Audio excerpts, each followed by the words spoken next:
name of Allah who is merciful and most beneficent. Assalamu alaikum. Today my topic is types of listening skills.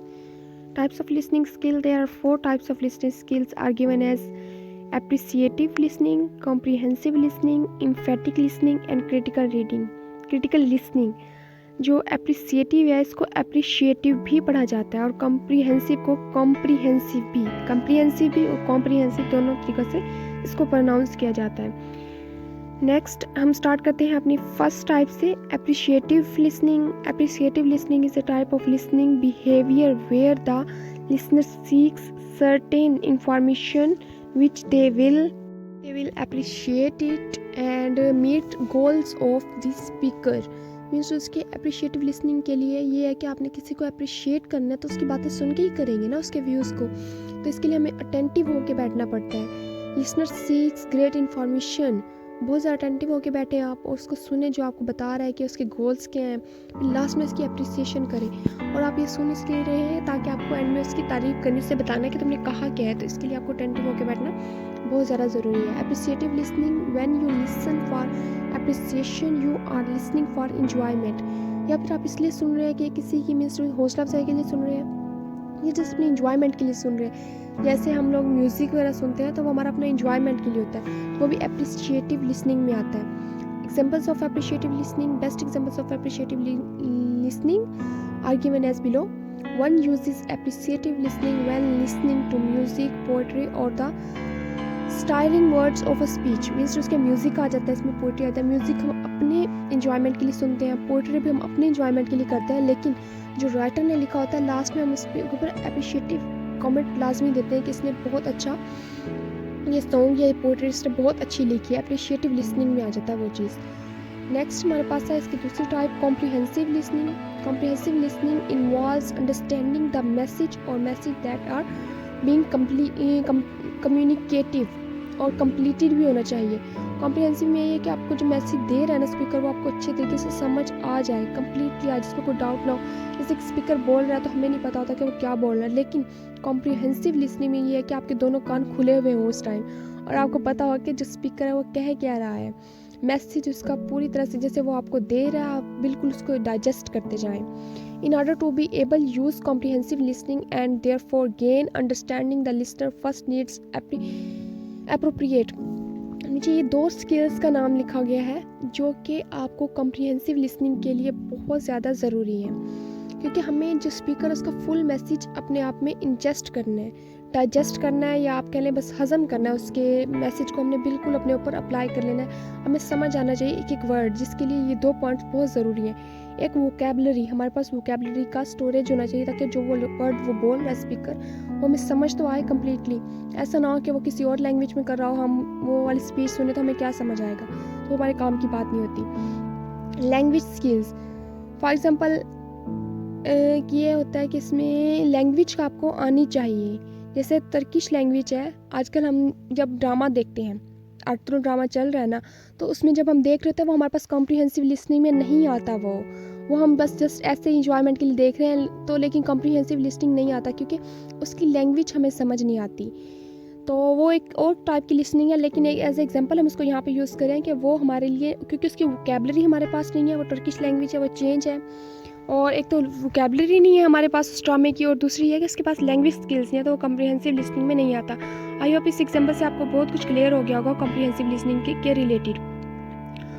Audience uses knowledge and vocabulary to understand the speaker.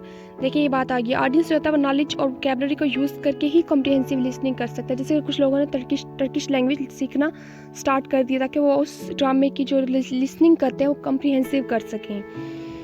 Examples of comprehensive listening. Examples of comprehensive listening is given as below. Example number 1, what brand name comes to your mind when talking about soft drinks?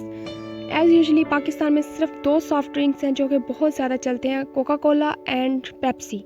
तो जब भी आप soft drink का नाम लेंगे तो ये आपके माइंड में आएगी। ये बहुत ज़्यादा आम बात है, मतलब कॉम्प्रिहेंसिव समझी समझाई बात है कि जब सॉफ्ट ड्रिंक का नाम आया है तो इन 2 ब्रांड्स का नेम ही आता है।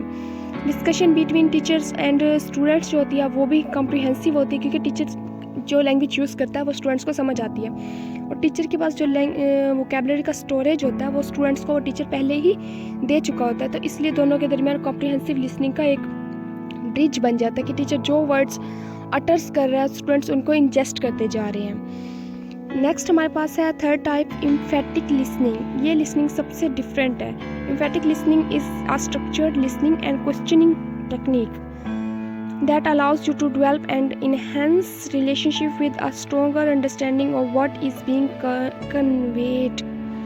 एम्फेटिक में आपको बहुत ज़्यादा पोलाइट होकर सुनना पड़ता है। पोलाइटनेस हालांकि हमारे बोलने में आती है, लेकिन सुनने में भी, लिसनिंग में भी हम पोलाइटनेस को इंक्लूड करेंगे, क्योंकि बहुत इंटेलेक्चुअली एंड इमोशनली होके हमें सुनना होता है। जो स्पीकर अपनी कहानी सुना रहा है उसको आप एज ए न्यूट्रल होके सुने। आपकी जो वेल विशेस है या आपकी जो गुड बिहेवियर है वो आपका स्पीकर की तरफ हो तो उसको एम्फेटिक लिसनिंग में आता है। एग्जांपल्स ऑफ एम्फेटिक लिसनिंग, ये कुछ फ्रेजेस हैं, ये शो करते हैं कि कब जो स्पीकर जो बोल रहा है उसमें कौन से वर्ड्स होंगे तो हमें लगेगा कि हम जो अब सुन रहे हैं वो एम्फेटिक लिसनर बन चुके हैं, हम उसकी दुख भरी कहानी सुन रहे हैं। तो या फिर ऐसा कहेंगे कि जो वो बोल रहा है उसका साथ दे रहे हैं उसके बोलने में। हम कहें जब स्पीकर कुछ कहता है तो हम कहेंगे हाँ आप ठीक कह रहे हो, तो ये भी एम्फेटिक लिसनिंग में आता है, उसको सपोर्ट करने के लिए हम जो सुन रहे हैं। Info about listening, emphatic listening also gives information about emphatic listening होती है how to do this listening, कि आप एम्फेटिक लिसनर कैसे बन सकते हैं। Which words are used for your reaction, जब आप सुन रहे हैं तो इसके आंसर में आपके रिएक्शन में जो वर्ड्स होता है वो क्या होना चाहिए। तो ये फ्रेजेस फॉर एम्फेटिक लिसनर्स हैं। I understand that I understand what you are saying. I am sure that must be challenging. It must be challenging. देखिए I am sure, अब आपने स्पीकर की बात सुनी है तो आप उसको रिप्लाई करना है that I am sure that must be challenging। तो आप ऐसा लगे स्पीकर को ऐसा फील करवाएं कि आपने उसकी सारी बातों को अच्छे तरीके से सुना है और सपोर्ट करें। थैंक यू, ये देखें एक एम्फेटिक लिसनिंग है। अब देखें एम्फेटिक लिसनिंग की बेस्ट एग्जांपल ये होगी कि कोई आपको अपनी दुख भरी कहानी सुनाता है तो आप बहुत ज़्यादा पेशेंस से, आपको स्टोरी में इंटरेस्ट नहीं है लेकिन आप बहुत ज़्यादा पेशेंस रख के सुने उसको, तो वो आपकी एम्फेटिक लिसनिंग में आएगा। और ये कुछ वर्ड्स थे जो फ्रेजेस में यूज़ हुए हैं, ये फ्रेजेस फॉर एम्फेटिक लिसनर्स के लिए होते हैं कि उनको ये वर्ड सुन के पता चलता है कि हम अब जो लिसनिंग हमने स्टार्ट की है, स्पीकर बोल रहा है वो एम्फेटिक स्पीकिंग कर रहा है और हम एम्फेटिक लिसनर्स बन गए हैं। नेक्स्ट में है बेनिफिट्स ऑफ एम्फेटिक लिसनर। ये हमारे जो एम्फेटिक लिसनिंग है इसकी हमारे रिलीजन में बहुत ज़्यादा वैल्यू है। इसमें ये कहा जाता है कि आप किसी का भी दुख सुन लें, आपके सुनने से क्या होता है, कुछ भी नहीं होता, आपका थोड़ा सा टाइम जाएगा ना, और जो सुना रहा है ना स्पीकर है उसके दिल से बहुत बड़ा बोझ हल्का हो जाएगा। तो हमारा रिलीजन भी इस चीज़ की हमें देता है कि आप एम्फेटिक लिसनर बने। तो ये कुछ दिया गया कि एम्फेटिक लिसनर्स के बेनिफिट्स और हमारे अंदर क्या क्या चीज़ें जनरेट करता है एम्फेटिक लिसनिंग करना, हमें कैसे चेंज करता है। It creates a sense of sympathy, जब हम किसी का दुख सुनते हैं तो हमें सिंपैथी फील होती है। It makes us emotional, it makes us able to solve the problem. जब किसी की प्रॉब्लम सुनते हैं, अगर हमारे अंदर एबिलिटी है तो हमारा जो इनर वॉइस होती है वो हमें इनकरेज करती है कि हाँ आप इस इंसान की हेल्प करो। Among its advantage as Burley Allen points out, emphatic listening has empowering qualities. ये आता है इंसान के अंदर बहुत ज़्यादा अच्छी क्वालिटीज़ को जनरेट कर देती है एम्फेटिक लिसनिंग। सिर्फ आपने लिसनिंग करनी है और आप एक अच्छे इंसान बन सकते हैं। मीन्स उसकी सिर्फ एम्फेटिक लिसनिंग करने से ही आपकी लाइफ चेंज हो जाती है, आप बहुत कुछ अच्छा करने और सोचने लग जाते हैं। नेक्स्ट हमारे पास है एम्फेटिक लिसनिंग के बाद हमारे पास नेक्स्ट कैटेगरी आती है critical listening. Critical listening is the process a listener goes through using careful systematic thinking and reasoning to see whether a speaker's message makes sense in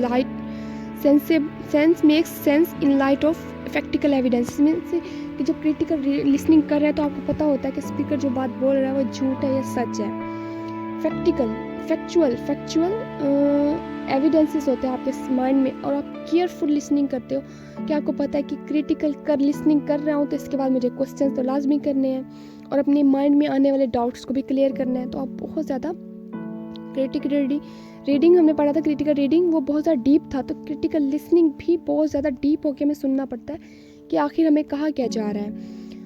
how could you become a good critical listener, ये कुछ points हैं। Face the speaker and maintain eye contact. Eye contact बहुत ज़्यादा valuable रखता है। अगर eye contact ज़्यादा value ना रखता तो हमारी ऑनलाइन क्लासेस होती, जैसे हमारे कॉलेजेस हैं, ये इंस्टीट्यूट्स ना होते, क्योंकि इन पे बहुत ज़्यादा एक्सपेंसिव आते हैं। फाइनेंशियल जो होते हैं ये बहुत ज़्यादा बर्डन है, हमारी गवर्नमेंट पे बहुत ज़्यादा बर्डन डालते हैं ये इंस्टीट्यूट्स, एजुकेशन इंस्टीट्यूट। तो हमारा ऑनलाइन हो जाता, जैसे अब ड्यू टू क्राइसिस की वजह से हो रहा है, कोविड की वजह से। लेकिन नहीं, आई कॉन्टैक्ट क्रिटिकल रीडिंग के लिए, बहुत क्रिटिकल लिसनिंग के लिए बहुत ज़रूरी होता है। Be attentive, B relaxed, means कि आप फुली रिलैक्स्ड होकर बैठे और जो टीचर बोल रहा है या जो स्पीकर बोल रहा है उसको सुने। एंड नेक्स्ट इसका पॉइंट जो बनता है हमारे पास वो है कीप एन ओपन माइंड। अपने माइंड को रिलैक्स करें, ओपन रखें कि ये जो बता रहा है इसके मुतालिक मुझे कुछ ना कुछ पूछना है, तो लिसन तो मुझे करना पड़ेगा। Listen to the words and try to picture what the speaker is saying. Means अगर स्पीकर हमें बता रहा है किसी भी चीज़ के बारे में, आप इस टाइम ले लें, मेरे बारे में कोई ख़ास चीज़ इस टाइम आ नहीं रही है। लाइक हम इंग्लिश इसको लिटरेचर को ही ले लेते, जैसे कोई शेक्सपियर का प्ले है लाइक रोमियो एंड जूलियट। तो जब वो हमें सीन, जैसे हम टीचर पढ़ा रहा है कि लास्ट में दोनों मर गए, एक ने जहर पिया, एक को वैसे ही हार्ट अटैक हो गया, तो हम वो चीज़ पिक्चर कर सकते हैं अपने माइंड में, उस चीज़ को क्रिएट कर सकते हैं। इस तरह से रोमियो यूँ लेटा होगा, अच्छा उसने ऐसे पॉइजन लिया होगा, उसके ऐसे सांस निकले होंगे, ऐसे वो तड़पा होगा। इस चीज़ को पिक्चर करें आप, ये आपकी क्रिटिकल लिसनिंग को एम्पावर करता है, उसको आप बहुत ज़्यादा स्ट्रॉन्ग हो जाती है आपकी क्रिटिकल लिसनिंग जब वो पिक्चर बना लेते हो उस सीन की।